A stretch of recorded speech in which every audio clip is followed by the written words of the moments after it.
Anong pakiramdam ng nakaratay at may nakakadiring sakit, Sir Edwin? At kaya nga pala ako nagpunta dito, ay may isang napakahalagang sekreto kong sasabihin sa'yo. Sandali, lalapit ako dyan at ibubulong ko sa'yo.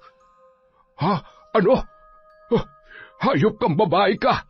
Huwag mo akong pinaglololoko! Oh, nagulat ka ba? Bakit naman kita lolokohin? Sinira mo ang buhay ko, kaya amanos na tayo!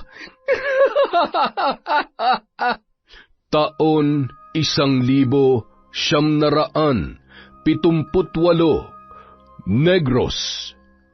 Halos kalad ka rin ni Maring ang kanyang panganay na anak na si Celia, na pumapalahaw ng iyak habang papasok ang dalawa sa malamansyon na bahay na may-ari ng malawak na tubuhan na pinaglilingkuran noon ng kanyang asawa.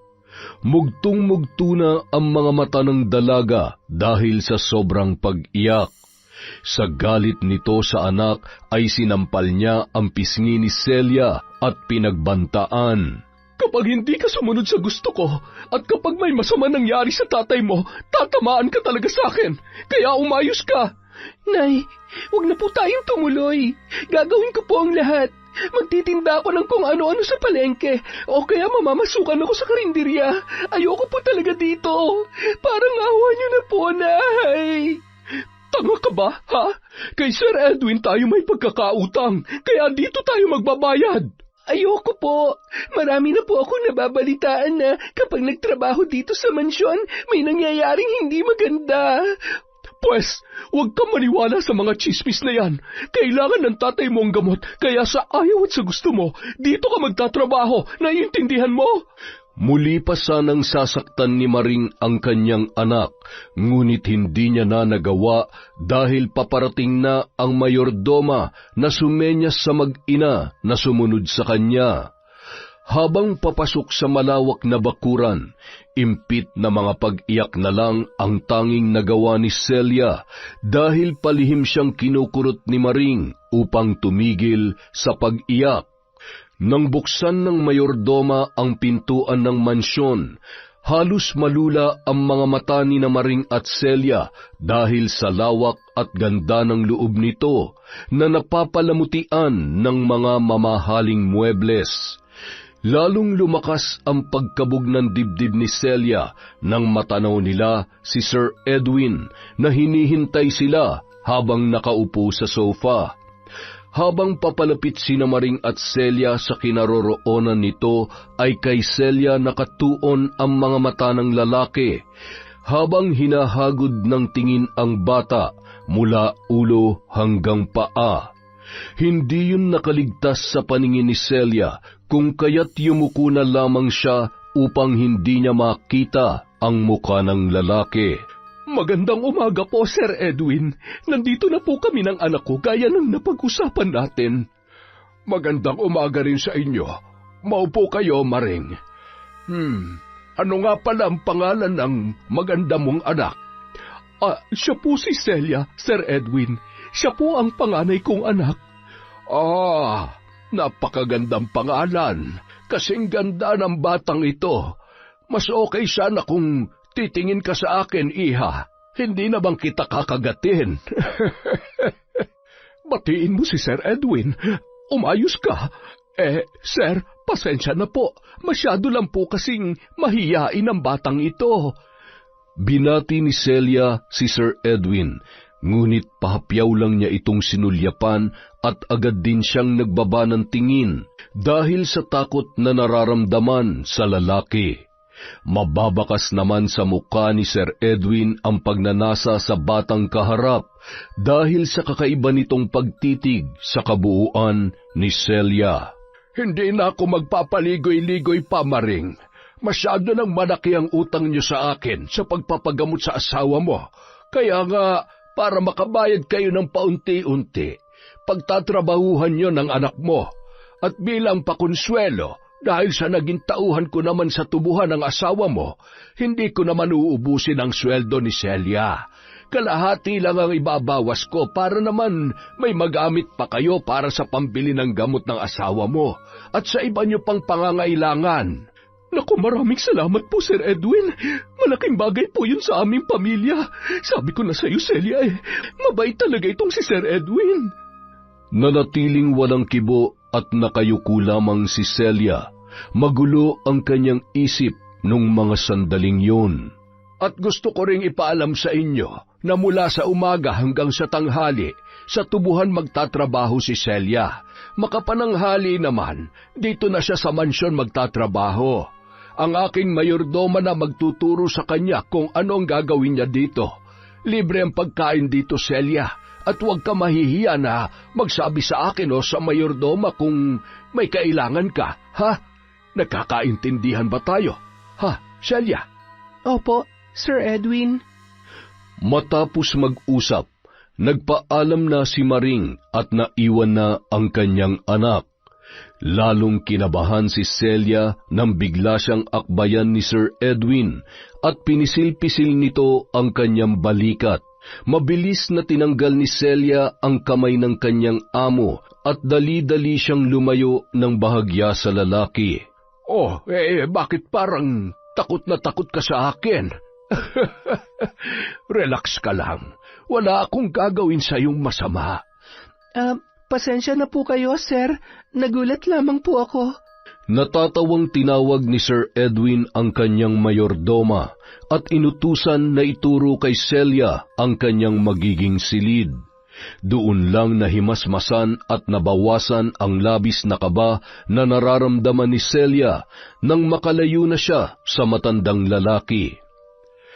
Kinabukasan, hindi pa pumuputok ang araw sa silangan ay maagang ginising ng mayordoma si Celia. Dinala siya nito sa kusina at pinakain ng almusal.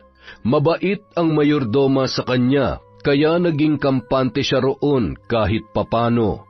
Pagkatapos kumain ay tinawag na nito ang kanilang driver at ipinahatid na si Celia sa tubuhan dahil may kalayuan din ang taniman mula sa mismong mansyon. Pagsapit nila dito ay hinanap ng driver ang katiwala doon at ipinakilala nito si Celia kay Jeffrey. Pagkatapos ay nagmamadali na itong bumalik sa mansyon. Ikaw pala ang bagong trabahante dito na anak ni Mang Kanor. Siguro naman ay alam mo na ang mga patakaran dito, ano? Doon ka pumwesto sa gitna ng taniman at hanapin mo doon si Berting. Magpaturo ka sa kanya ng mga gagawin mo. Sige po. Salamat po, sir. Madali namang nakagaanan ng loob ni Celia si Berting. Mabait ang binata at itinuro nito ang tamang pagtatanim ng tubo. Nalaman niya na sa murang edad ni Berting ay ulilang lubos na ito at tanging ang lola na lamang ang kasama sa bahay, kaya mas ginusto na lamang nito na tumigil sa pag-aaral at magtrabaho dahil matanda na ang kanyang lola. Maging si Celia ay naikwento na kay Berting ang kanyang pamilya, kaya mas lalong nagkaunawaan ang dalawa. Mag-aalas 12 na ng tanghali at halos tirik na ang araw nang dumating ang katiwalang si Jeffrey at sinabi nito kay Celia na dumating na ang kanyang sundo mula sa mansyon. Tuwang-tuwa si Celia dahil makakapagpahinga na siya mula sa matinding sikat ng araw. Hinanap ni Celia si Berting upang magpaalam sa lalaki. Habang papalapit sa kanya ang binata ay nakita nito na biglang nalungkot ang kanyang kaibigan.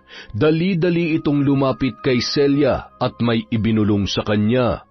Gulat naman ang dalaga sa sinabi sa kanya ni Berting, kaya namayani na naman ang kaba sa kanyang dibdib.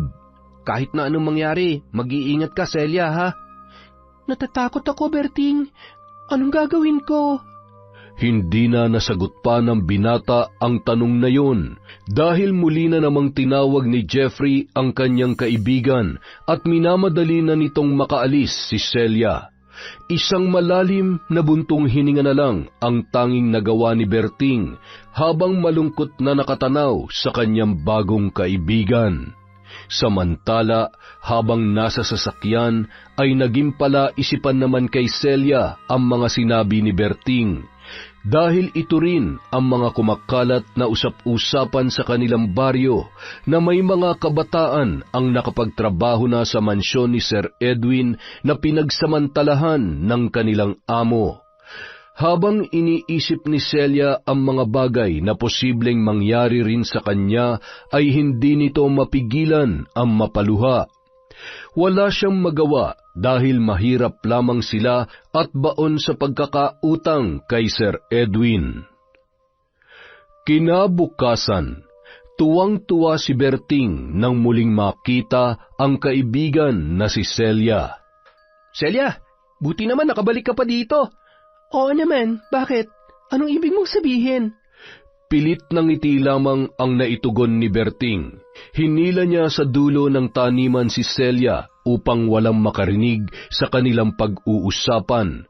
Kunwari ay patuloy lang sila sa pagtatanim habang ikinukwento ni Berting ang nangyari sa kanyang mga kasamahan. Humugot muna ito ng malalim na buntong hininga bago muling nagsalita. Nakapagtrabaho na kasi yung dalawang kaibigan ko dun sa mansyon. Sa umpisa, dito sila sa taniman nagtatabas ng mga tubo. Pero hindi nagtagal, pinadala na silang dalawa sa mansyon. Mga 2 linggo lang ang lumipas, hinahanap na sila ng kanilang mga magulang. Hindi na sila nakauwi sa mga bahay nila. Ang sabi daw sa kanila ni Sir Edwin, lumayas yung dalawa at hindi na nila nakita. Pero hindi yun ang totoo. Nakita ang bangkay ng mga kaibigan ko sa bundok at halos bugbog sarado ang katawan nila. Diyos ko po, kawawa naman. At ang pinakamasakit, nalaman namin sa otoridad na ginahasa daw yung dalawa. Naku, bakit hindi nila pinaimbestigahan si Sir Edwin? Nag-imbestiga naman sila. Kunwari nga lang, isa sa pinakamayaman dito sa atin si Sir Edwin. Ano ba laban natin sa kanya? Yun nga ang mga naririnig namin pero wala akong magawa kahit na natatakot ako dahil malaki ang utang namin kay Sir Edwin. Masama ang loob ko kay nanay kasi ayaw niya akong pakinggan Hindi lang ang mga kaibigan kong biktima ni Sir Edwin, marami pa sila. Sa tuwing pupunta dito si Sir Edwin, yung iba nagtatago dahil pag natipuhan sila nung matanda, nako, ipadadala agad sila sa mansyon. Anong gagawin ko, Berting? Natatakot ako. Lahat naman tayo natatakot, Celia. Kaya nga hanggat kaya mong ingatan ang sarili mo, gawin mo. Hanggat kaya mong lumaban, lumabang ka. Hanggang sa makauwi sa mansyon, hindi na nawala sa isip ni Celia ang mga napag-usapan nila ni Berting. Simula nang malaman niya na totoo ang mga nababalitaan nila tungkol kay Sir Edwin, naging tulala na si Celia at naging magugulatin na ang dalaga. Kumusta, Celia? Okay ka lang ba sa trabaho mo sa taniman o gusto mong dito ka na lamang sa mansyon? Po? Ano po yung tanong nyo, Sir Edwin? Bakit para kang nagulat sa tanong ko? Pasensya na po, sir. Marami lang po akong iniisip. Bakit? May nobyo ka na ba? Naku, sir, wala po akong nobyo. Iniisip ko po ang kalagayan ni tatay. Hindi ko na po kasi siya nakikita, ilang araw na Dahil sa narinig na wala pang nobyo si Celia, mas tumindi ang naging pagnanasa niya sa dalaga. Ang swerte ko naman, birhin pa ang batang ito. Ano po yung sinasabi nyo, sir? Ang sabi ko, kung saan mo gusto magtrabaho, dito sa mansyon o sa taniman ng tubo? Doon na lang po sa taniman ng tubo. Wala naman po ako masyadong ginagawa dito dahil marami na po kayong mga katulong. Sayang naman po ang pinapasweldo nyo sa akin. Sige, ikaw ang masusunod. Gusto ko kasi na ang mga tauhan ko ay malayang makapagdesisyon. Mabait naman ako, iha. Basta masunurin ka lang. Salamat po, sir. Sige po, maghuhugas po ako ng mga pinggan sa kusina. Nginitian lamang ng matanda ang dalaga nang magpaalam ito sa kanya. Ang hindi alam ni Celia ay isa itong paraan ng pagpapanggap ni Sir Edwin upang makuha ang loob ng mailap na dalaga. Ilang linggo pa ang lumipas, nabawasan na ang pag-aalala sa isip ni Celia, lalo pat pinagbigyan ni Sir Edwin ang gusto niya, na sa tubuhan na lamang magtrabaho, pero sa mansyon pa rin siya pinauuwi ng kanyang amo.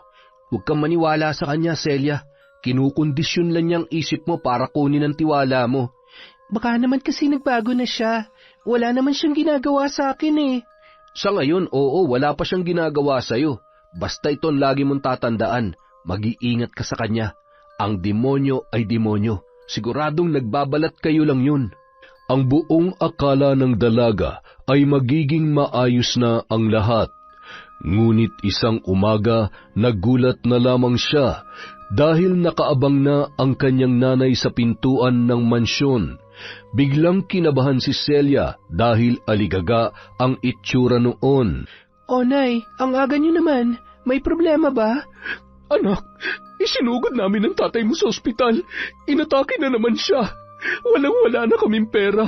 Kailangan siya maoperahan agad sa puso. Mahigit 200,000 pisong kailangan niya, Celia. Ano po? Ang laki naman noon, Nay. Saan ko po kukunin yung ganong kalaking halaga? Sira, di mangutang ka sa amo mo. Kailangan ko pa bang sabihin yun sa'yo? Nanay naman. Hindi pa nga po ako nangangalahati sa paghuhulog ko ng utang natin. Mangungutang na naman tayo. Nakakahiya na po kay Sir Edwin. At anong gusto mo mangyari, ha? Hayaan na lang ang tatay mo dun sa ospital? Ganun ba, Celia? Hindi naman po sa ganon. Nahihiya po talaga ako mangutang kay Sir Edwin. Sa oras na may masama mangyari sa tatay mo, tandaan mo to, itatakwil kita. Yun lang ang huling sinabi ni Maring sa kanyang anak at galit na galit yung umalis. Naiwan naman na nakatulala si Celia. Hindi siya makapagdesisyon ng mga sandaling yon. Nagtatalo ang kanyang isip dahil ayaw niyang muling umutang ng pera sa kanyang amo, ngunit ayaw niya ring ipagsawalang bahala ang delikadong kalagayan ng kanyang ama. Ilang minuto pa ay mas nanaig kay Celia na mailigtas ang buhay ng kanyang tatay, kaya pumasok na siya sa loob at kinausap ang kanilang mayordoma. Nagsabi siya dito na gusto niya makausap si Sir Edwin. Oh, Celia, halika, pumasok ka dito sa loob at pakisara mo yung pintuan. Sige po, Sir Edwin.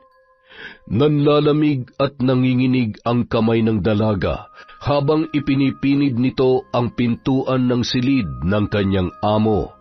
Halos hindi siya makalakad papalapit sa mesa ni Sir Edwin, at kahit na anong pilit niyang ikampante ang sarili, ay pabilis pa rin ng pabilis ang tibok ng kanyang puso dahil sa nerbiyos. Hindi yun nakaligtas sa paningin ng matanda. Sandali nga. Ayos ka lang ba, Celia? Bakit putlang-putla ka? May sakit ka ba? Wala po akong sakit, Sir Edwin. Ang tatay po kasi, isinugod po nila ngayong umaga sa ospital. Delikado daw po ang lagay niya. Sir, kailangan daw po naming magbayad ng 200,000 piso para po sa kanyang operasyon. Ganoon ba? Para sa akin ay maliit na halaga lamang yon. Pero baka tumanda ka na lang sa pagtatrabaho sa tubuhan ay hindi mo pa ako nababayaran. Sir, parang awa niyo na. Kahit po mabaon ako sa utang, tulungan niyo po ako. Ayoko pong mawala si tatay. Alam mo naman ako, ang pera ay pera. Hindi naman ako basta na lang maglalabas ng pera at ibibigay sa iyo ng walang kapalit. At dahil makatao naman ako, ay tatanungin muna kita. Okay ba sa'yo yun? Sige po. Ano po yun, sir? Ibibigay ko naman kaagad sa'yo ang kailangan mong pera. Yun nga lamang ay meron akong isang kondisyon. Pagsisilbihan mo ko hanggat gusto ko. At kailangan sumunod ka sa lahat ng ipag-uutos ko sa'yo. At ito ang tandaan mo. Walang dapat na makaalam sa kasunduan natin kahit na ang pamilya mo. At wag ka magkakamali na tumakas dahil kayang-kaya kitang ipadampot sa mga pulis dahil sa laki ng pagkakautang niyo sa akin. At kung halimbawa naman na makatakas ka sa akin, ang buong pamilya mo ang sisingiling ko. Nahintakutan si Celia sa mga sinabing yon ng kanyang amo. Pakiramdam niya ay mistula na siyang alipin na magiging sunod-sunuran sa lahat ng gusto nito nang marinig niya ang kasunduan na gusto noong mangyari. Litong-lito ang kanyang isip ng mga sandaling yun at hindi niya alam kung magiging tama ba ang kanyang desisyon. Sir, pwede po bang pag-isipan ko muna yung mabuti? Akala ko ba'y kailangan mo na ngayon ng pera? Bawat segundo ay mahalaga, lalo pat nasa bingit na ng kamatayan ng tatay mo, tapos ngayon pag-iisipan mo pa. Sige, ikaw ang bahala. Ang sabi ko naman sa iyo ay makatao ko at ang gusto ko lang, tumbasan mo ang perang makukuha mo sa akin.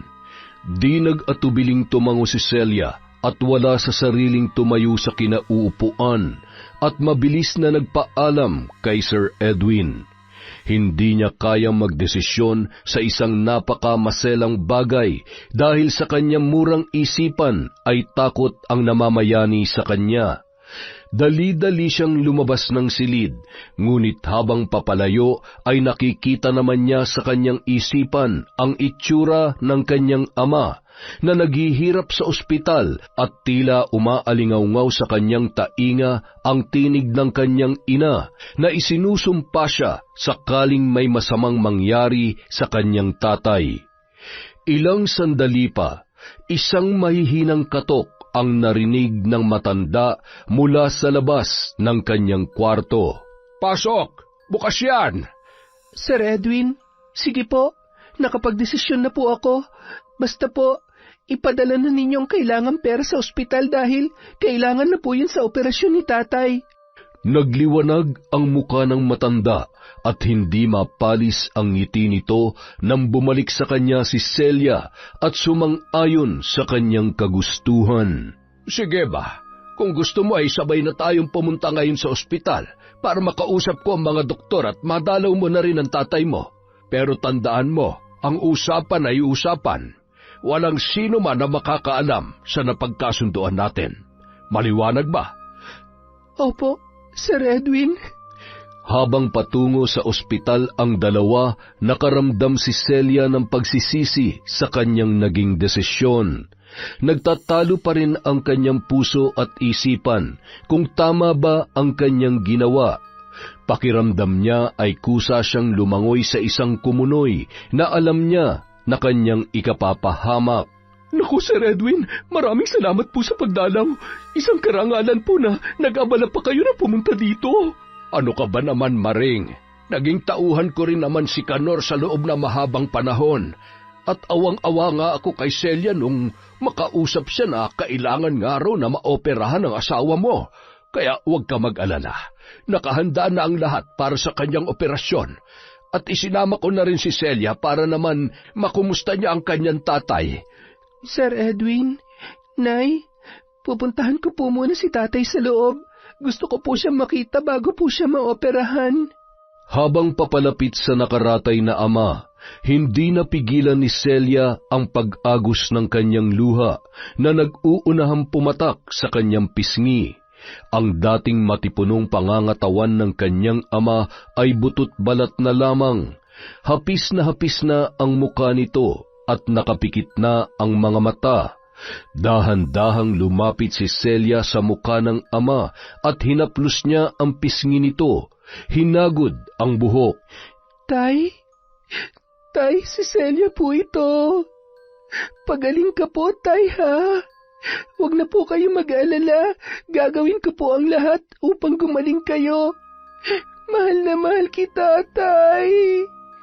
Tila narinig ng lalaki ang sinabi ng kanyang anak. Gumalaw ang mga labi nito at bahagyang ibinuka ang mga mata.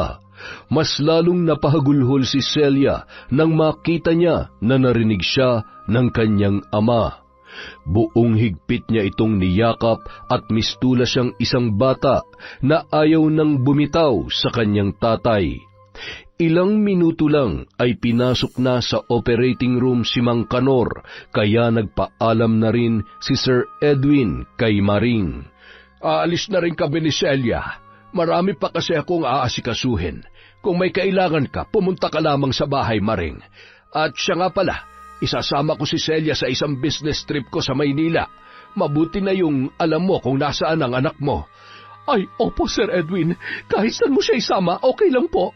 Napakalaki ng utang na loob namin sa inyo, Sir. Nagulat naman si Celia sa kanyang narinig dahil walang sinasabi sa kanya si Sir Edwin na isasama siya nito sa kanyang pupuntahan. Bigla siyang kinabahan at gusto niyang tumutol, ngunit matalim siyang tiningnan ng kanyang amo. Habang nasa loob ng sasakyan, katahimikan ang namayani sa pagitan ng dalawa. Tahimik si Celia habang nakatingin sa labas ng sasakyan at si Sir Edwin naman ay nakatuon ang atensyon sa kanyang pagmamaneho. Mahaba ang kanilang naging biyahe at habang tumatagal ay hindi na pamilyar si Celia sa lugar na kanilang dinaraanan. Sir Edwin, parang hindi na po ito yung daan papunta sa mansyon. Saan po tayo pupunta? Ngayon na po ba tayo pupunta sa Maynila? Baka nakakalimutan mo ng kasunduan natin dalawa. Pag-aari na kita ngayon, at lahat ng sasabihin ko ay susundin mo. Maliwanag? Nagsawalang kibo na lamang ang dalaga. Takot na takot siya sa biglaang pagbabago ng pakikitungo sa kanya ng kanyang amo. Ibang-iba na ito sa Sir Edwin na nagpapanggap na mabait sa harap ng mga tao. Noon lang naalala ni Celia ang mga sinabi sa kanya ng kaibigan niyang si Berting, kaya labis na takot ang kanyang naramdaman nung mga oras na yon. Mas lalong tumindi ang pagkabog ng dibdib ng dalaga nang pumasok ang kanilang sasakyan sa isang masukal na lugar na may makipot na daan. Sa dulo ng kalsada may isang malaking bahay na napapalibutan ng matataas na pader. Isang pagbusina lamang ng matanda ay may nagbukas na kaagad na isang matangkad na lalaki na mabalasik ang anyo. At habang papasok ang kanilang sasakyan sa malawak na bakuran, marami pang ibang kalalakihan ang nakita ni Celia na pawang may hawak na baril. Sige na, bumaba ka na dyan at sumunod ka sa akin. Nangangatog ang mga tuhod na bumaba ang dalaga mula sa sasakyan. Pakiramdam niya, mahihimatay na siya sa sobrang takot na nararamdaman. Habang naglalakad, nakaramdam siya ng pagkailang dahil kitang-kita niya kung paano siya hagurin ng tingin ng mga kalalakihan na naroroon. Ang iba ay nagbubulungan at palihim na nagtatawanan habang siya ay tinitingnan. Pagpasok sa loob ng bahay, itinuro agad ni Sir Edwin kay Celia ang kanyang magiging silid. Yan ang magiging kwarto mo. May mga damit dyan at kumpleto mga gamit sa loob. Ang gusto ko ay magpahinga ka at pagbalik ko mamayang gabi, dapat nakaligo ka na. Teka sir, iiwan niyo po ako dito? Ayoko pong maiwan dito, sir. Hindi na sinagot pa ni Sir Edwin ang tanong ng kanyang tauhan. Sa halip ay ngumisi ito na parang nakakaloko at mabilis na lumabas ng silid. Narinig ni Celia na ikinandado siya ng kanyang amo mula sa labas. Dali-dali siyang tumakbo sa may pintuan at sinubukang buksan ang doorknob, ngunit nakakandado na yun. Nanlulumong napaupo na lamang sa gilid ng kama ang dalaga. Alam niyang ito na ang sinasabing usap-usapan tungkol sa mga ginagawang kahalayan ni Sir Edwin sa mga kabataan, at kasama na siya ngayon sa mga magiging biktima ng kanyang amo. Habang iginagala niya ang kanyang paningin sa paligid, ay doon niya napagtanto na hindi na siya makakatakas pa. Bukod sa mga salaming bintana ay napapalibutan pa yon ng matitibay na bakal at maraming nakabantay na mga tauhan ang matanda sa labas ng bahay. Diyos ko po, bakit ganito nangyayari sa akin? Kung bakit kasi pinanganak pa ako mahirap eh. Tay, Nay, tulungan niyo ako. Tulungan niyo po ako. Samantala, Sir Jeffrey, hindi po ba papasok ngayon si Celia? Malamang hindi na. Nakita mo naman, mag-aalas 2 na ng hapon ay tinatanong mo pa. Ang sungit naman ng kumag na to. Mukha naman baboy na lilitsunin, nakatakas lang sa maglilitsyon sa kanya. May sinasabi ka ba dyan? Wala po, sir. Mainit kasi, kaya siguro mainit din ang ulo ng mga tao dito. Talaga naman mag-iinit ang ulo ko sa'yo, Berting, kung hindi ka babalik sa trabaho mo. Tapos na ang break time ninyo, kaya magtrabaho ka na. Kinagabihan, dahil sa maghapong pag-iyak, ay hindi na namalayan ni Celia na siya ay nakatulog pala. Nagising na lamang ang dalaga na may tumatapik sa kanyang balikat. Nagpakilala itong kasambahay at niyaya na siya nito na kumain sa kusina.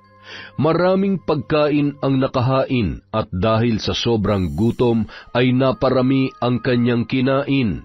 Pagkatapos noon ay inihatid na siya ng kasambahay sa ikalawang palapag ng bahay, at nang buksan nito ang pintuan ng silid ay nagulat si Celia dahil naroon si Sir Edwin, wala yung pang-itaas na suot. Matapos magpaalam ng kasambahay sa kanyang amo ay mabilis na itong lumabas ng kwarto.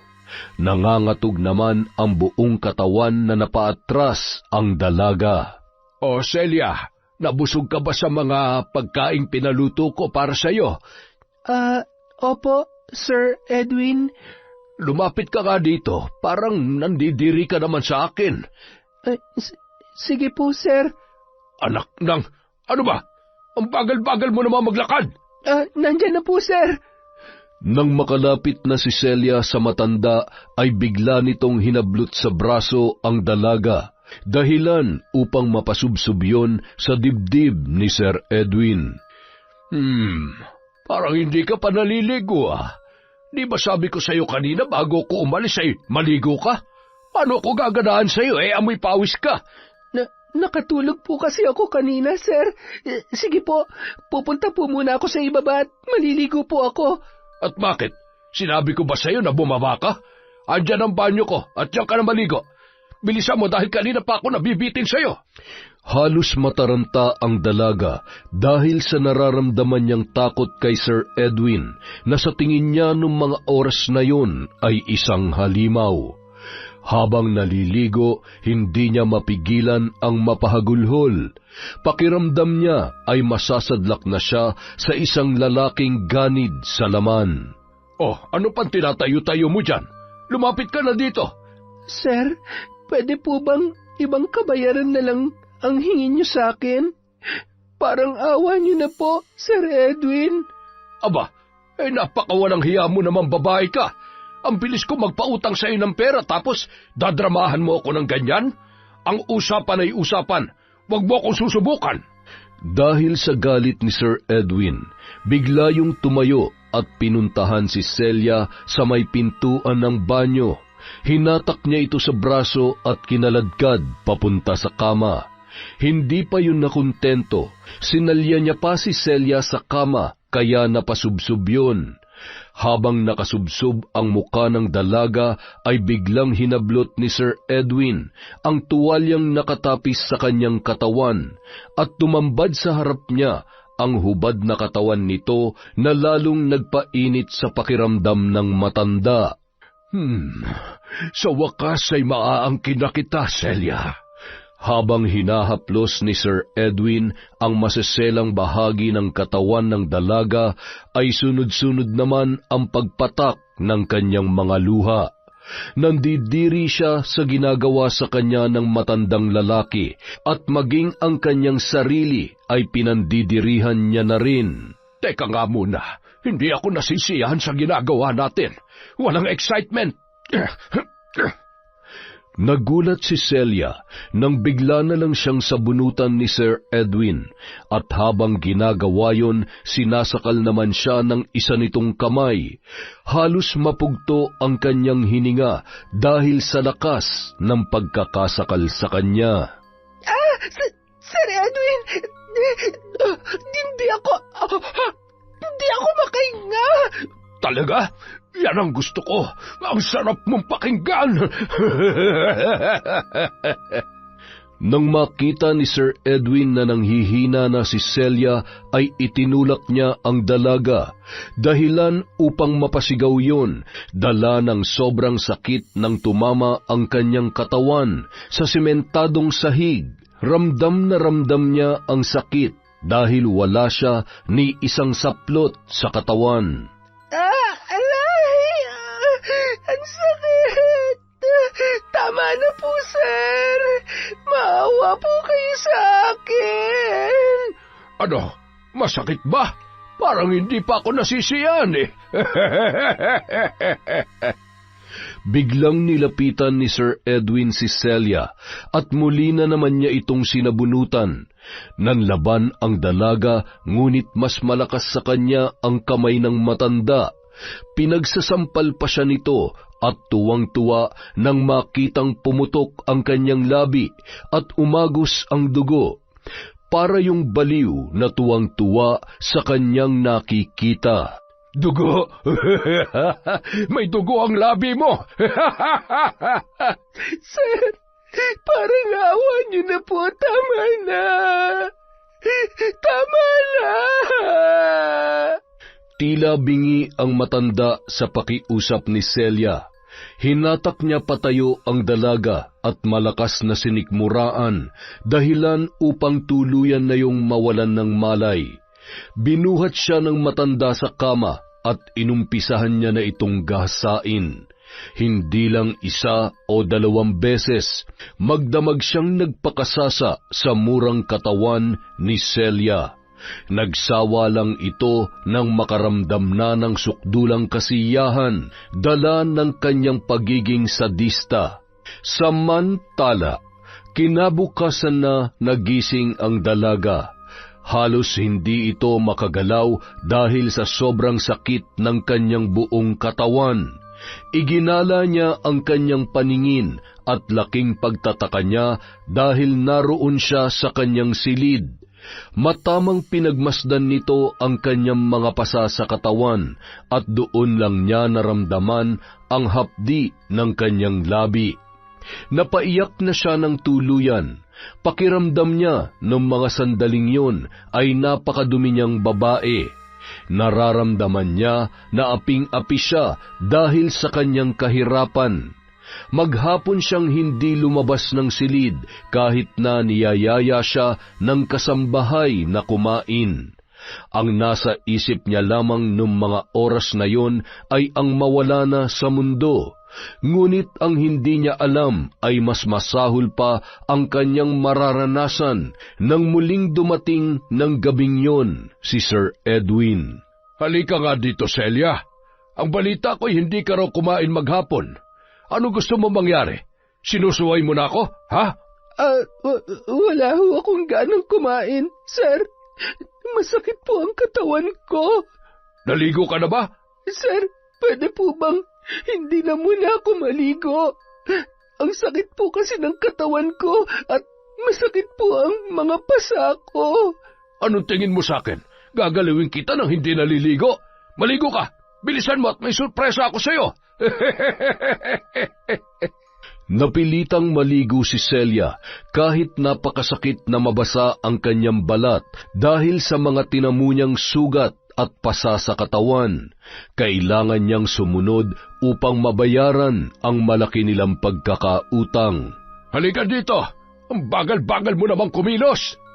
Nang makalapit na si Celia sa gilid ng kama, inutusan nito ang dalaga na tanggalin ang tuwalyang nakatapis sa kanya. Nangingiming tinanggal ni Celia ang tuwalya at nang wala na siyang saplot sa katawan, ay inilabas na ni Sir Edwin ang isang latigo na ikinagulat ng dalaga. Ha? Sir, ano po yan? Latigo? Ngayon ka lang ba nakakita ng latigo? Napaatras si Celia nang biglang iwasiwas ng matanda ang latigo sa ere.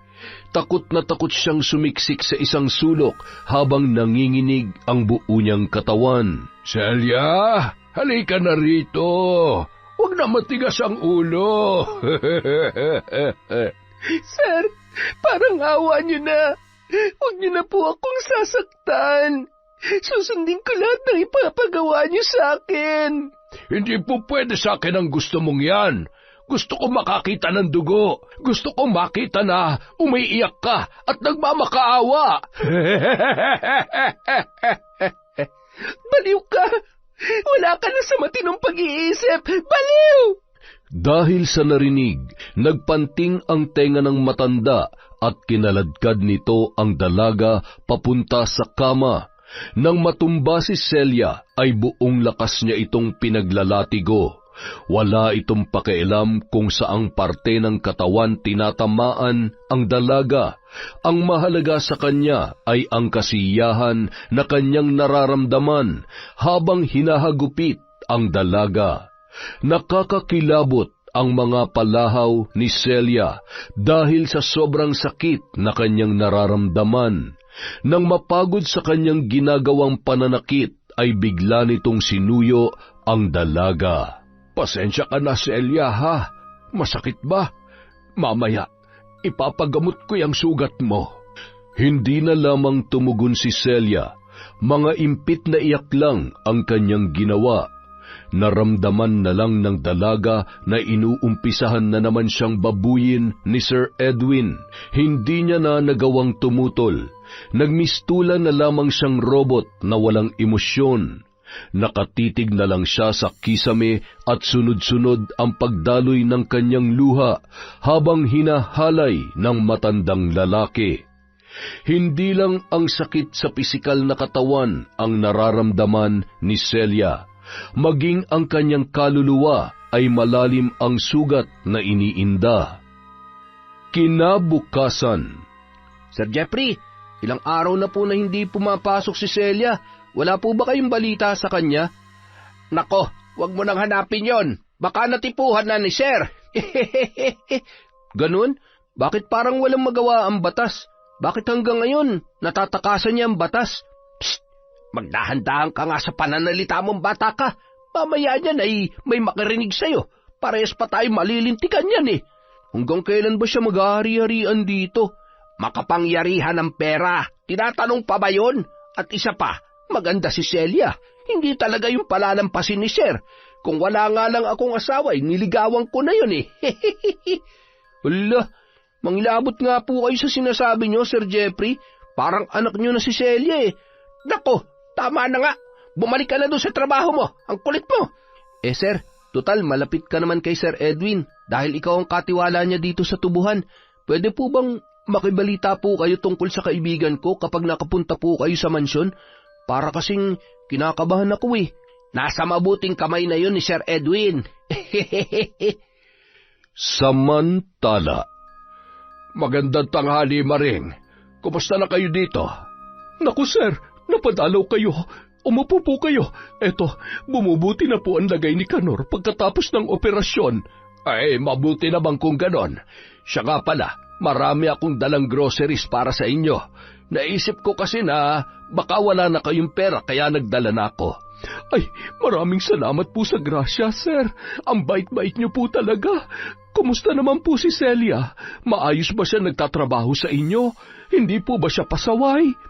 Ay, wala namang problema sa anak nyo, Maring. Maaasahan siya at napakamasunurin na bata. Kung hahanapin niyo siya sa tubuhan at sa mansyon, wala siya doon. Gaya nga ng sabi ko, nasa Maynila siya dahil sa kanya ko ipinagkatiwala ang iba ko pang negosyo. Tagabantay lang naman siya ng isa sa mga groceries ko doon dahil wala akong tiwala dun sa mga tauhan na nadoon eh. Naku sir, maraming salamat naman kung ganon. Hindi na po siya mahihirapan na magtrabaho sa gitna ng init sa tubuhan. Marami po talagang salamat, Sir Edwin. Walang anuman, Maring. Basta kung may kailangan kayo, ipagbilin mo lang sa mayordoma ko, ha? Paano? Aalis na muna ako, may meeting pa akong pupuntahan. Sige po sir, mag-iingat po kayo. Maraming salamat po sa napakaraming groceries na dala ninyo, sir. At maraming salamat sa pagdalaw nyo dito sa ospital. Napakadali talagang paikutin ng mga patay gutom. Habang papadilim na, nag-uumpisa na namang makaramdam ng takot si Celia. Alam niya na napaparating na si Sir Edwin. Muli na naman siyang sasaktan nito at pagsasawaan ang kanyang katawan. Impyerno ang tingin niya sa 4 na sulok ng silid ng kanyang amo. At ilang minuto nga lamang ang lumipas ay nakarinig na siya ng mga katok sa kanyang pintuan. Pinaaakyat na siya ng kasambahay sa silid ni Sir Edwin. At gaya ng dati, suntok, sipa, tadyak at sampal ang nararanasan ni Celia gabi-gabi sa loob ng 1 buwan. At isang araw ay dumating na sa sukdulan ang paghihirap ng dalaga. Dahil sa matitindim bugbog ay bumigay na ang kanyang katawan. Hindi na yon nagising at humina na maging ang tibok ng kanyang puso. Agad na ipinatawag ni Sir Edwin ang kanyang mga tauhan. Oh, mga bata, dating gawi ha? Siguruhin nyo na patay na yan at walang ebidensya. Kilala nyo ako, kapag pumalpak kayo, magtago na kayong lahat. Mabilis namang tumalima ang kanyang mga tauhan. Isinakay nila ang katawan ni Celia sa isang truck na lalagyan ng mga tubo at tinakpan yon ng mga dayami upang hindi mapansin. Dinala nila ang katawan ng babae sa loob mismo ng tubuhan, sa pinakadulong bahagi na nakatiwangwang pa ang lupa. Hindi na yon sinita ng mga security guard dahil alam nila na mga tauhan din yon ni Sir Edwin. Naging maingat na ang matanda upang walang makitang ebidensya, kaya sa mismong lupain niya na ipinalilibing ang kanyang mga nagiging biktima. Ngunit kung walang apoy ay walang usok. Ang hindi nila alam, may mga matang palihim na nakamasid sa kanilang ginagawa. Mga tauhan to ni Sir Edwin sa kabila Anong ginagawa nila dito sa dulo ng tubuhan? At bakit hindi sila nagpaalam sa akin, samantalang ako ang namamahala dito? Lalabas na sana si Jeffrey mula sa talahiban na kanyang pinagkukublihan. Sisitahin niya sana ang mga yun, ngunit napaatras siya nang makita ang 3 sa mga tauhan ng kanyang amo na naghuhukay ng lupa. At nang masiguro nila na malalim na ang hukay, ibinaba nila ang katawan ng isang babae mula sa truck. Gulat na gulat si Jeffrey nang ihagis nila yon sa hukay at dinig na dinig niya ang malakas na tawanan ng mga kalalakihan bago nila yon tinakpan. Nang ilabot ang lalaki at nanghihinang napaupo sa lupa, hindi niya akalain na ang mga nagiging biktima ni Sir Edwin ay dun mismo sa tubuhan inililibing. Napakasama mo talaga, Sir Edwin. Bukod sa panggagahasa ay pinapatay mo rin pala ang mga biktima mo. Hindi na muna lumabas sa kanyang pinagtataguan ang lalaki. Siniguro niya na nakalayo na ang mga tauhan ni Sir Edwin bago niya pinuntahan ang lugar kung saan inilibing ang bangkay. Dali-dali niyang hinukay ang libingan at umaasa siya na buhay pa ang taong inilibing doon. Laking gulat niya nang makilala ang babae na si Celia. Agad niyang pinulsuhan ang dalaga at pinakinggan ang tibok ng puso nito. Tuwang-tuwa siya nang masiguro na may pulso pa at mahinang tibok ang puso ng dalaga. Agad niyang binuhat si Celia at dinala yon sa kamalig na imbakan nila ng mga pataba.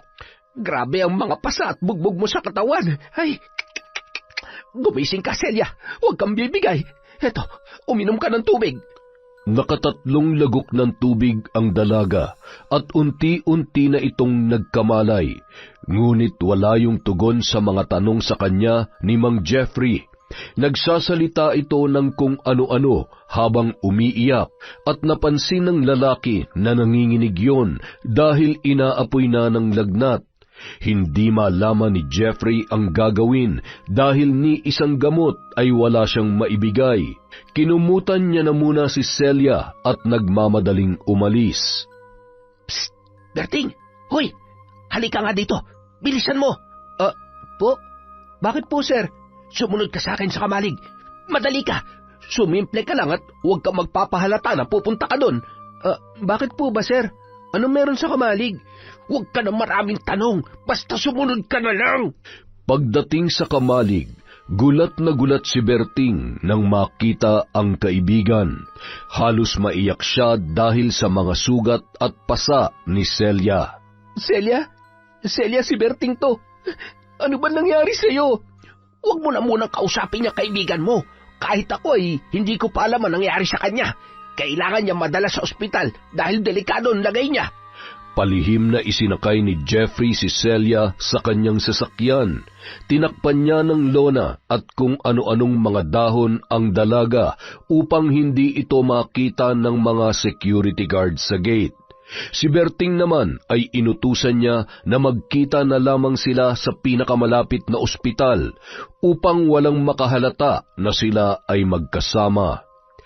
Habang ginagamot si Celia, ay ikinuwento naman ni Jeffrey kay Berting kung saan niya nakita ang dalaga. Napakawalang hiya talaga ng Sir Edwin na yan. Wala siyang kaluluwa.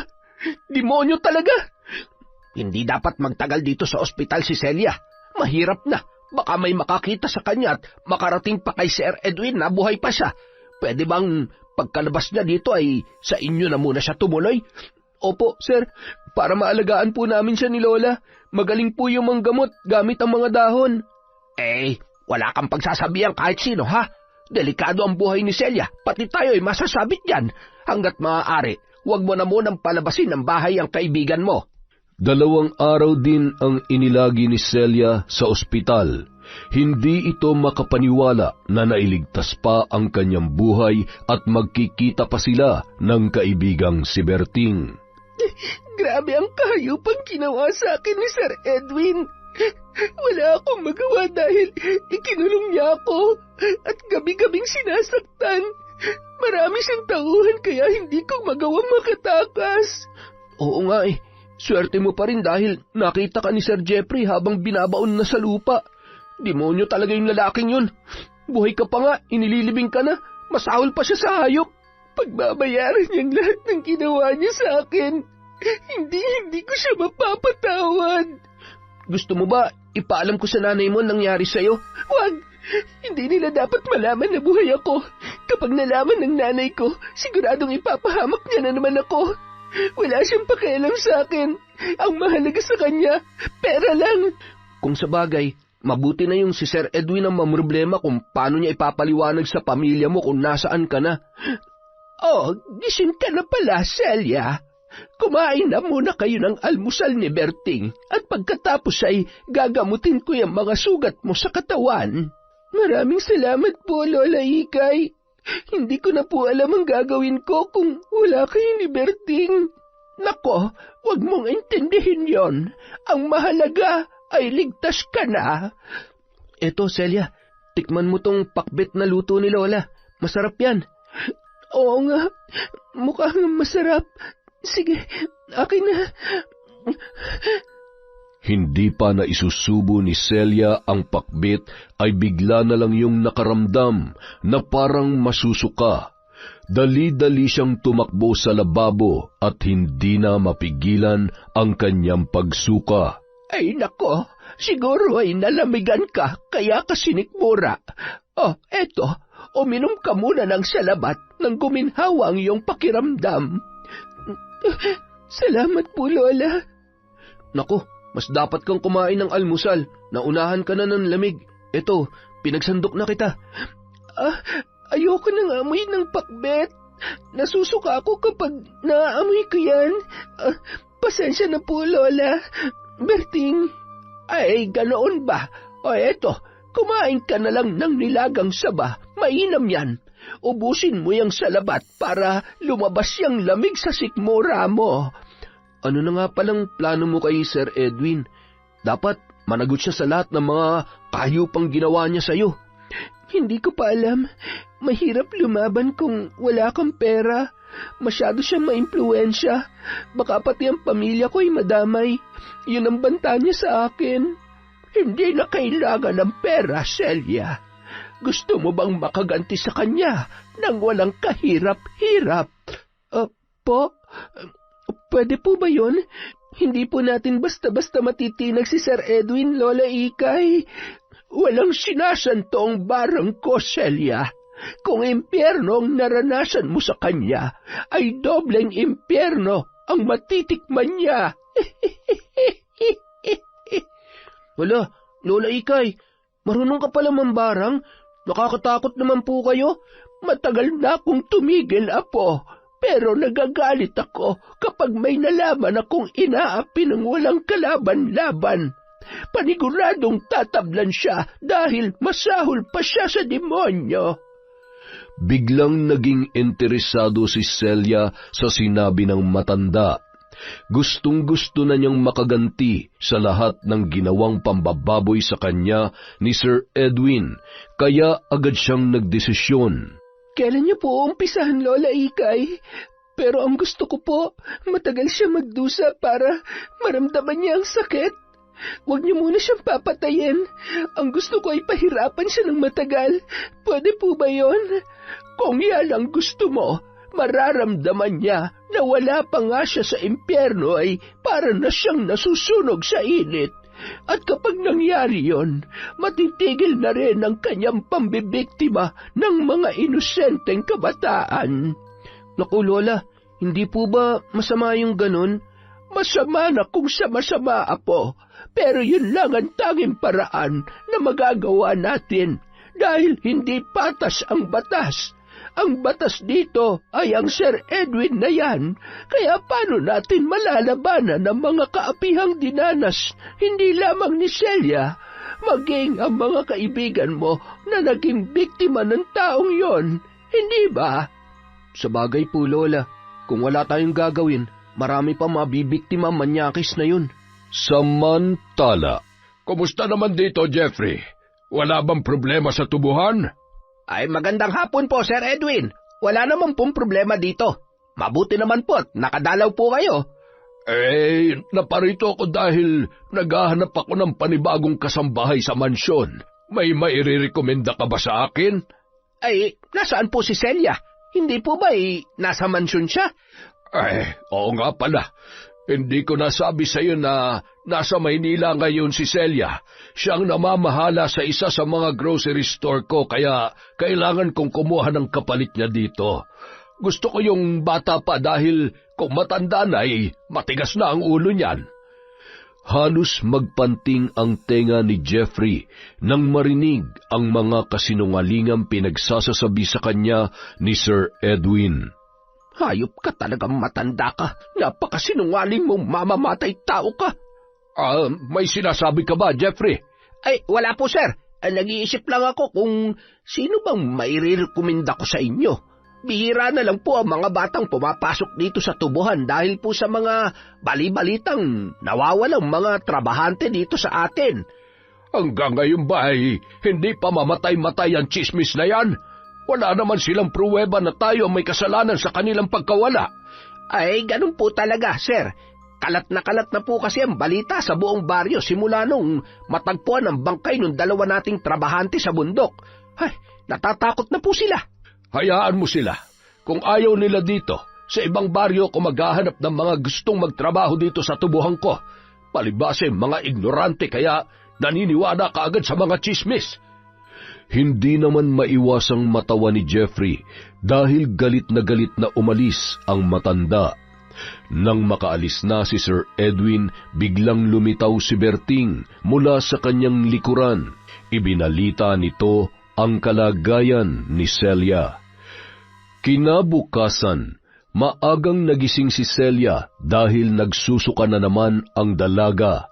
Nagising na rin si Lola Ikay nang marinig niyang sumusuka si Celia. Nagsalang kaagad ang matanda ng mainit na tubig at ipinainom yon sa kanya. Lola Ikay, nahihilo po ako. Ang mabuti pa siguro ay magpa-check up ka na. Hindi natin alam, baka nagkaroon ka ng komplikasyon dahil sa pananakit sa'yo. Gusto ko na nga po sanang magpa-check up. Ang problema lang po ay baka po may makakita sa akin at makarating pa sa hayop na yun na buhay ako. Magsuot ka ng salamin o kaya ay magbandana ka para lamang matakpan ang mukha mo. Wala naman sigurong makakakita agad sa'yo. Ako na lamang ang sasama sa ospital dahil may pasok pa si Berting. Sige po, Lola Ikay. Maraming salamat po. Matapos makapananghalian, nagpunta na sina Celia at Lola Ikay sa pampublikong ospital. Ilang oras din ang hinintay ng dalawa bago nila malaman ang resulta ng madalas na pagkahilo at pagsusuka ni Celia. Lola, lumabas na po ang resulta. Buntis ako. Buntis ako at dinadala ko ang anak ng hayop na yun, Lola. Ha? Ay, sige na. Umuwi na tayo at doon natin ito pag-usapan sa bahay. Baka may makakita pa sa iyo dito. Pagdating sa bahay, nag-hysterical na ang dalaga dala ng sobrang galit. Ayoko mabuhay ang batang ito, Lola Ikay. Anak to ng demonyo. Ay, teka muna, Celia. Ano ka ba naman bata ka? Maghunos dili ka. Walang kasalanan ang batang yan. Malaki ang kasalanan ng batang ito na nasa sinapupunan ko. Kaya wala siyang karapatan na mabuhay. Makakaganti ka naman sa lalaking yon. Babarangin ko siya, hindi ba? Kaya wag mo nang idamay ang batang yan. Bakit? Ano nangyari, Celia? Bakit nagkakagulo kayo? Bakit ka umiiyak? Buntis ako, Berting. Nabuntis ako ng matandang manyakis na yon. Diyos ko, anong gagawin mo ngayon? Ano pa nga ba? Gusto niyang ipalaglag ang bata. Uy, hala, Celia, wag, masama yun. Malaking kasalanan sa Diyos yan. Bakit, Berting? Yung kahayupang ginawa sa akin ng demonyong yon, hindi ba yung kasalanan sa Diyos, ha? Ay, yan nga rin ang sinabi ko sa kanya kanina, Berting. Walang kasalanan ng batang yan. Hindi niya ginusto yan na mangyari. Huwag ka muna magpadalos-dalos, Celia. Pag-isipan mo mabuti ang gagawin mo. Kung alam niyo lang ang naranasan kong paghihirap sa kamay ng lalaking yon, isusumpa mo talaga siya. At ngayon, bubuhayin ko ang dugo ng kahayupan niya. Wala akong nararamdamang awa sa batang ito. Hindi na nakakibupa ang maglola. Nauunawaan nila ang nararamdaman ng dalaga. Sa nakita nilang itsura nito na bugbog sarado at ilang beses na hinalay, ay mahirap nga na magpatawad para sa kanya. Ilang araw na ang lumipas, hindi kumikibo si Celia. Madalas ay natutulog lang siya maghapon at minsan lamang kumain. Labis na ang pag-aalala ni Lola Ikay sa dalaga. Celia, baka kung mapano ka niyan, kumain ka naman kahit kaunti. Pasensya na po kayo, Lola Ikay. Wala po akong ganang kumain. Kailan mo nga pala balak na umpisahan natin ang pambabarang kay Sir Edwin? Huwag na po muna ngayon, Lola. May mas maganda akong plano para masaktan siya ng sobra. Napabuntong hininga na lamang ang matanda. Hindi niya kayang saklawan ang mga iniisip ni Celia dahil alam niyang malalim ang sugat nito na matagal pa bago maghilom. Ilang buwan pa ang lumipas, lumalaki na ang tiyan ng dalaga. Lihim naman na natutuwa sina Berting at Lola Ikay dahil hindi itinuloy ni Celia ang plano nito na ipalaglag ang kanyang anak. At nang sumapit ang kabuwanan ni Celia ay aligaga ang maglola, lalo pa at isang napakagandang anak na babae ang isinilang niya. Naku, Celia, eto ng baby mo, ang cute-cute na bata. Mana sa'yo, ang ganda-ganda niya rin. Ni hindi man lamang nilingon ni Celia ang kanyang anak, kaya hinayaan na muna ni Berting na mapag-isa ang kanyang kaibigan. Samantala, Papasukin niyo ako. Gusto ko makausap si Sir Edwin. Ilang araw na akong pabalik-balik dito sa inyo. Palagi niyo na lamang sinasabi na wala siya. walang kamalay-malay si Maring na nasa likuran niya na pala ang kanyang hinahanap. Oh, Maring, bakit nag-eskandalo ka dito sa bahay ko? Bakit ayaw mo maniwala sa mga katulong ko na wala ako dito? Sir Edwin, andyan ka pala. Pasensya na po. Akala ko kasi ay nariyan ka lang sa loob ng bahay. Ay, nako Maring, marami akong ginagawa sa buhay ko. Hindi gaya mo, nakahilata ka lamang sa bahay mo at naghihintay ng grasya mula sa anak mo. Magtrabaho ka rin ang hindi ka parating umaasa sa kanila. Nagpanting ang tenga ni Maring dahil sa kanyang narinig. Galit na galit nitong hinarap si Sir Edwin. Aba, Sir Edwin, iniinsulto mo ba ako? Oh, bakit ka nagagalit? Totoo naman naghihintay ka lang na abutan ng pera ng mga anak mo Nandito ako dahil halos mag-iisang taon na hindi ko pa rin nakikita si Celia. At wala ka na ring nakukuhang pera? Bakit, Sir Edwin? Anong ginawa mo sa anak ko, ha? Kung talagang nagtatrabaho pa siya sa'yo, bakit hindi niya na kami pinadadalhan ng pera? Alam niya namang may sakit ang tatay niya. Simple lang. Ayaw na magpadala sa inyo ni Celia dahil natauhan na siya. Oo nga naman, ang laki-laki ng utang niyo sa akin. Tapos lahat ay pinaako niyo na sa kanya. Nako, napagod na ang anak mo, Maring, kaya ayaw niya na magbigay ng pera sa inyo. Aba, ang galing din naman ng babaeng yun Pwes, pakisabi sa kanya na isinusumpa ko siya at wala na siyang pamilyang babalikan. Galit na umalis si Maring na hindi na nagpaalam pa kay Sir Edwin. Sige, Maring, makakarating kay Celia. Makakarating sa anak mo na kasalukuyan ng kinakain ng mga uod. Ang mga bobot ignorante nga naman. Napakadaling kausap. Ilang buwan matapos manganak at makapagpahinga ay kinausap ni Celia sina Berting at Lola Ikay.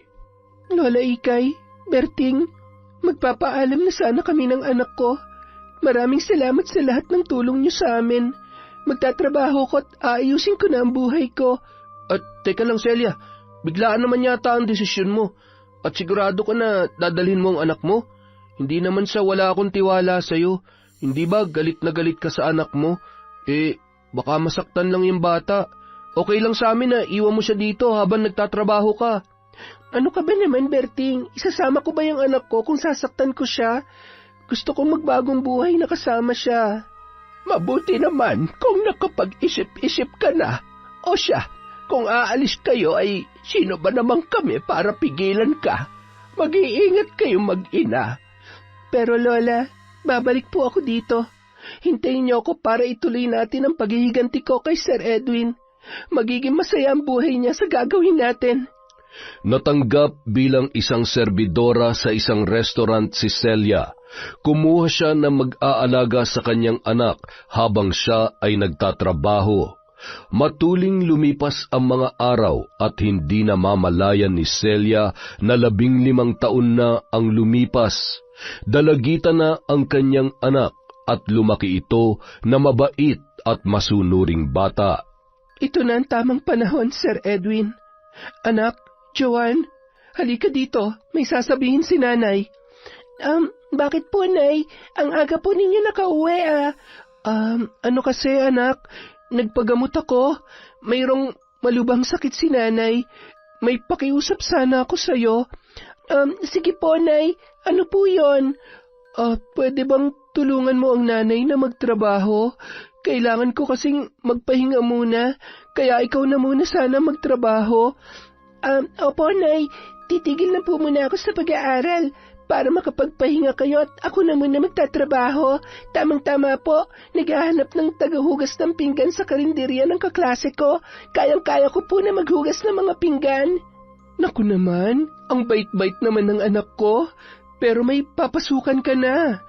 Huwag na dun sa karinderya dahil maliit lang ang kikitain mo doon. Ipapasok ka ng kaibigan ko dun sa isang mayamang tao. Gusto mo ba yon, anak? Kahit po saan, Nay. Ang importante, gumaling po kayo.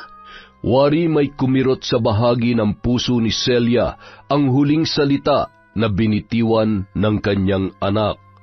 Bigla niyang naalala ang kanyang pagsasakripisyo noon. Gumaling lang ang kanyang tatay, ngunit ang naging kapalit ay ang pagkasira ng kanyang buhay.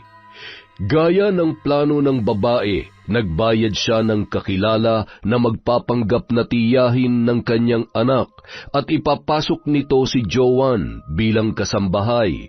Nabalitaan ni Celia na laging naghahanap ng kasambahay si Sir Edwin at hindi nga siya nagkamali dahil sa ganda ng kanyang anak ay mabilis itong tinanggap ng matandang lalaki. Sige, Sir Edwin. Tanggapin mo ang karma na dapat lamang sa'yo. Matanda ka na nga, hayok ka pa rin sa laman. Pinalipas ni Celia ang 1 buwan bago muling kinumusta sa kanyang kakilala ang lagay ni Joan sa mansyon. At ayon sa kanyang binayarang kaibigan, wala umano sa mansyon ang kanyang anak. Dinala ito ni Sir Edwin sa Maynila upang doon magtrabaho sa isa pa niyang negosyo. Palihim na natuwa si Celia sa natanggap niyang balita. Alam na niya ang nangyari sa kanyang anak sa kamay ng sarili nitong ama. Sige, Edwin. Pagpasasaan mong halayin ang sarili mong anak, gaya ng ginawa mo sa akin na hayop ka. Kinabukasan. Tao po, Berting, Lola Ikay, si Celia po ito. Ah, Celia, ikaw na ba yan? Hindi kita nakilala.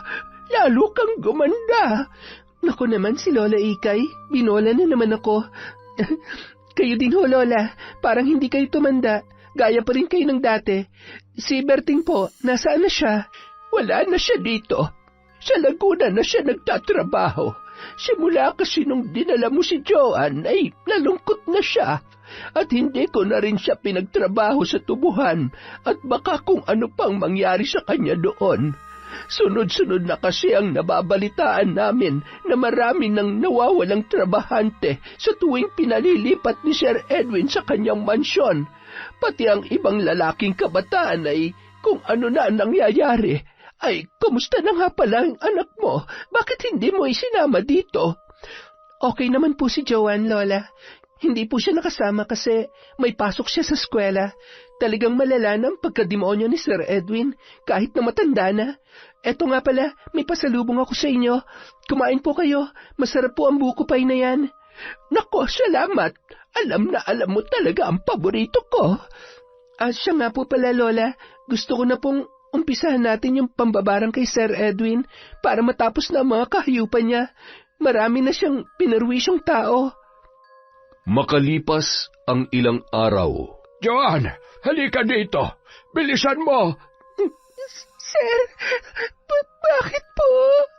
Hindi ba sabi ko sa'yo'y maligo ka? Dapat kapag dumating ako, mabango ka na.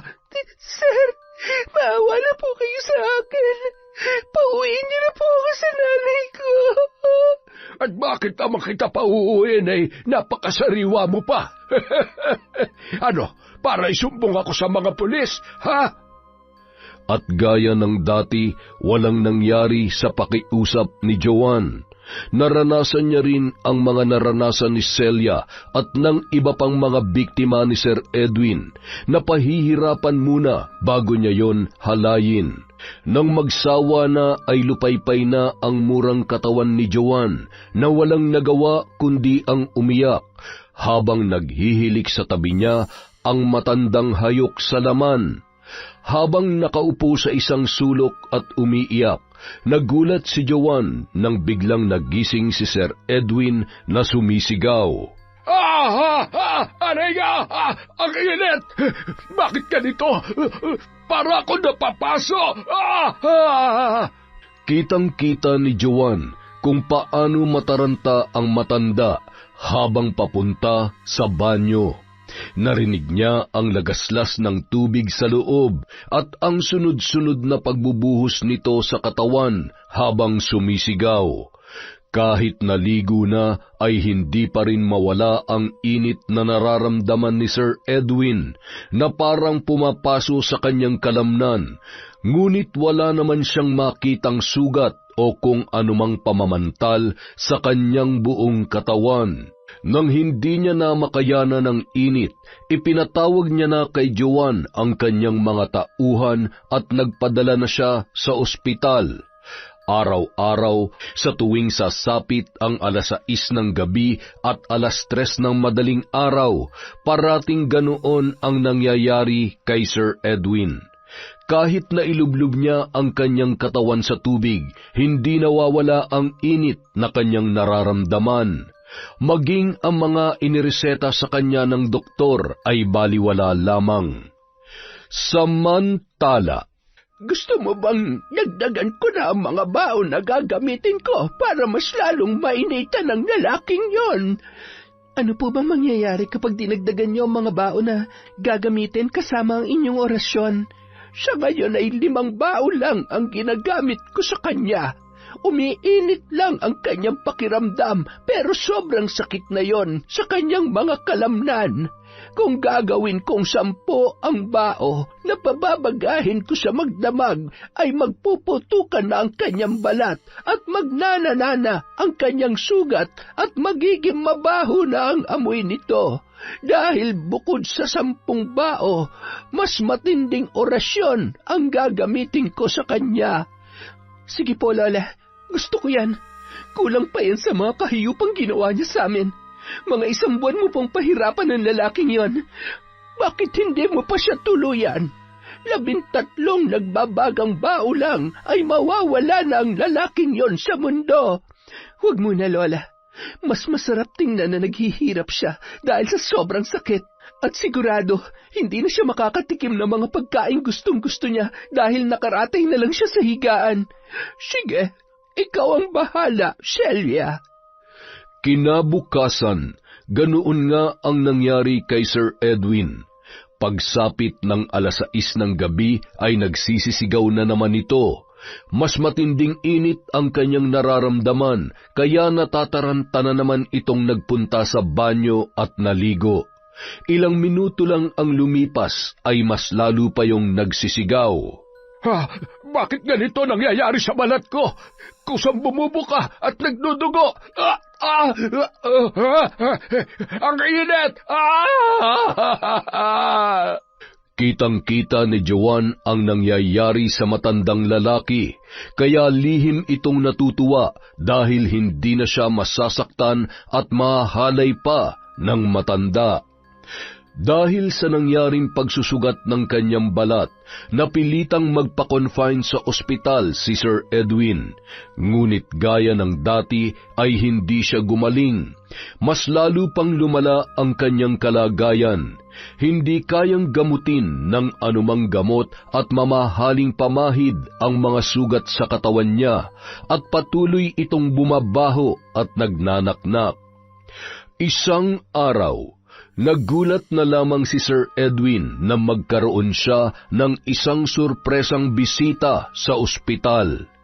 Para siyang nakakita ng multo. Celia, patay ka na, hindi ba? Bakit ka na dito? Ako ang iyong sundo. Takot namang nagtakip ng kanyang mata si Sir Edwin. Ang buong akala niya ay malapit na siyang mamatay at meron na ngang sumusundo sa kanya. Tuwang-tuwa naman si Celia sa naging reaksyon ng matanda na ang buong akala ay totoong minumulto siya ni Celia. Halika na, Edwin. Isasama na kita sa impyerno. Lumayo ka sa akin! Guardia! Guardia! Nasaan na kayo? Anong pakiramdam ng nakaratay at may nakakadiring sakit, Sir Edwin? At kaya nga pala ako nagpunta dito ay may napakahalagang sikreto akong sasabihin sa'yo. Sandali, lalapit ako dyan at ibubulong ko sa'yo. Ano? Hayop kang babae ka! Huwag mo akong pinagloloko! Nagulat ka? Bakit naman kita lolokohin? Sinira mo ang buhay ko, amanos na tayo. Sinira ko rin ang buhay ng anak mo. Sinungaling ka! Gusto mo lamang akong makonsensya, kaya mo ito ginagaw? Marunong ka palang makonsensya. Yung mga pambababoy mo sa lahat ng mga babaeng pinagsamantalahan mo, nakonsensya ka ba? Sa oras na makalabas ako dito, ikaw ang una kong papatayin. Yun ay kung mabubuhay ka pa. Gusto ko lang malaman kung anong pakiramdam na binaboy mo ang sarili mong anak na si Joanne. Tila mauupos ng kandila si Edwin nang malaman niyang anak nila ni Celia ang kanyang pinahirapan at hinalay ng paulit-ulit. Para siyang mababaliw nung mga sandaling yon. Pagkagaling sa ospital ay dumaan si Celia sa kanilang bahay upang makita ang kanyang mga magulang at mga kapatid. Nay, kumusta po? Celia, ang kapal din naman ang mukha mo magpakita sa amin. Itinakwil na kita, kaya huwag ka na magpapakita pa rito. Grabe ka, Nay. Kung makatakwil ka sa akin, hindi mo man lang inalam kung anong impyernong naranasan ko sa mga kamay ni Sir Edwin. Hinanap mo ba ako at inalam kung ano nangyari sa akin? Hindi, di ba? Kasi puro pera na lang ang nasa utak nyo. Paulit-ulit akong sinaktan at ginahasa ni Sir Edwin. Hindi na napigilan pa ni Celia ang sama ng loob na kanyang nararamdaman, kaya umalis na lang yon nang walang paalam. Naiwan namang nakatulala si Maring sa sinabing yon ng kanyang anak. Nagpasya si Celia na puntahan muli si Lola Ikay at sinabi nitong pwede na niyang wakasan ang buhay ni Sir Edwin. May iniwan itong address sa matanda at inihabilin nito ang anak na si Joanne na kunin nila doon ang bata dahil may mahalaga raw siya na pupuntahan. Kinagabihan, sa silid ni Celia, hawak-hawak niya ang isang bote ng gamot at maya-maya pa ay nilagok niyang lahat ang laman noon. Ilang sandali pa, nakaramdam na siya ng pagkahilo at bumula ang kanyang bibig. Nagdilim ang buong paligid bago dahan-dahang pumikit ang kanyang mga mata. Yon! Ang sad naman. Sorry guys. Ayoko ng sad story pero yan talaga yung realidad ng buhay natin. Hindi laging masaya. Meron din lungkot. Pero babangon tayo at magsha-shoutout ulit. Simulan po natin kay Nympha Morales. Hi po kay Riza Kamat.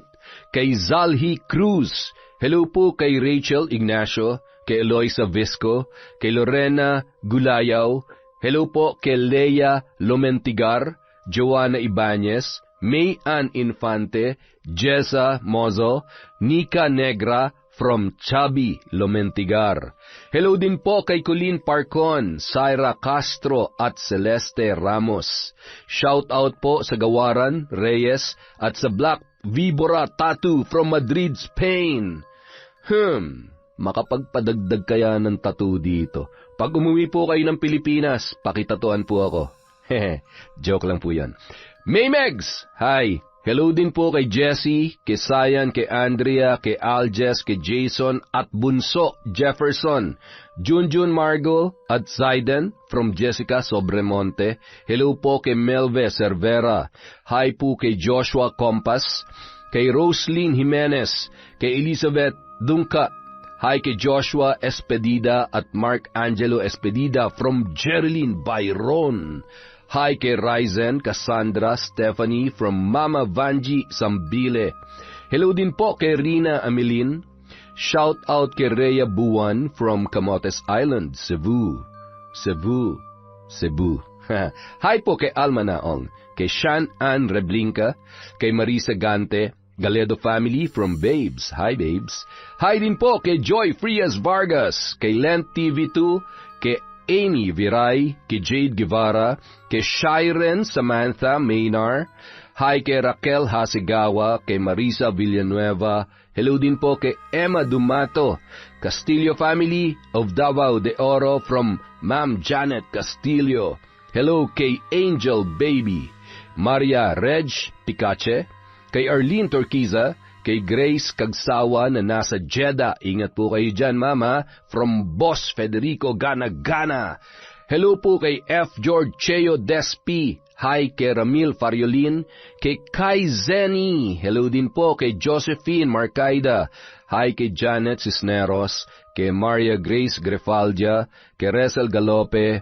Hi kay Cleo Abalos. Kay Claire Macanas from Cavite. At kay Mercy Aninyon. Sa mga hindi po natin na shoutout, marami pa po tayong video. Maraming salamat po mula sa Kwentong Enteng.